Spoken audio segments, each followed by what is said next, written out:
This is our second in our FAQ video series, and today's topic is onboard credit. So we're going to talk about who qualifies for these onboard credits, what documentation you need to send in, and then what you can use them for.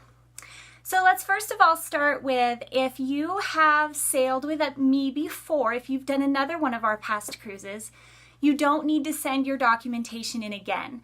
I have it on file, okay? So for the people that this is their first cruise with me, let's talk about what you might need to send me.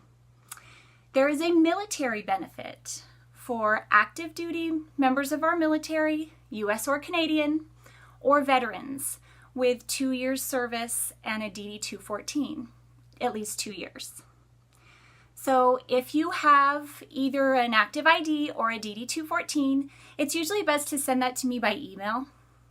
And with the DD-214, just go ahead and black out your social security number, or if you can't do that, I will black it out for you before I send it into Princess. And that will get you $100 per person in onboard credit. And thank you for your service. These onboard credits can be combined. For example, when we have veteran couples in the same cabin, they can both get that credit, which is great. And it can also be combined with our first responder onboard credit. So for first responders, we have a pretty broad definition. Definitely police, firefighters, EMTs, paramedics. That includes all different branches of policing, school district police, corrections officers, federal, state, local. And we've even gotten approval for dispatchers. So we can, like I said, we can be pretty flexible with the first responder onboard credit. Let me know if you have questions about that. Usually the best thing for you to send me for the first responder onboard credit is just a copy of your work ID, and a picture of the work ID is usually easiest. You can text that to me or message it to me through Facebook Messenger, or whatever is your easiest way to get that to me. So the first responder onboard credit is $50 per person. And again, if you're veteran first responder, you can get both. Or if you're a first responder couple, you can both get those credits. So now what can you use them for? Once you get on the ship, it's a cashless system. You don't have to carry money around the boat with you. You just carry your room key.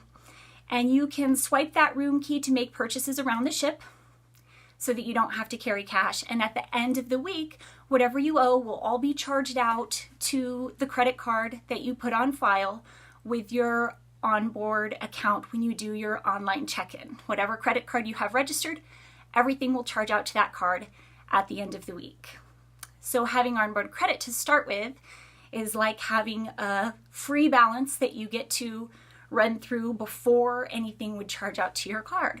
So you could use that for a spa treatment. That's very common.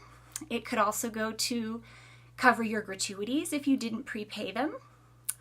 If you buy sunscreen or gifts for people at home in the shops, that can also be covered by onboard credit.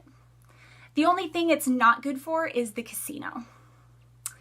So I think that's everything. Let's see if we have some questions coming in. So yes, Ed, hi Ed, thanks for watching, is asking if retired first responders are considered first responders. And yes, absolutely. Sometimes you'll have a retirement ID, especially for police. You can send me a copy of that retirement ID, that would be great. Sometimes you get a retirement letter, that would work too.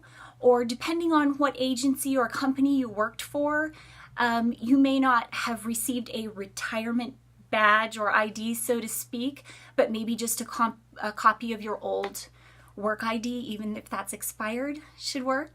Reach out and let me know if you have more questions about what to send in. Let's see if we have any more questions.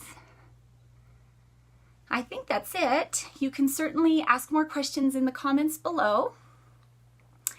And if you're not watching on Facebook, if you're watching afterwards, you can email me your questions. You're very welcome, Ed. Thank you for watching. I'm happy to have you all and happy to meet you in November. And I will be back next week with another FAQ video.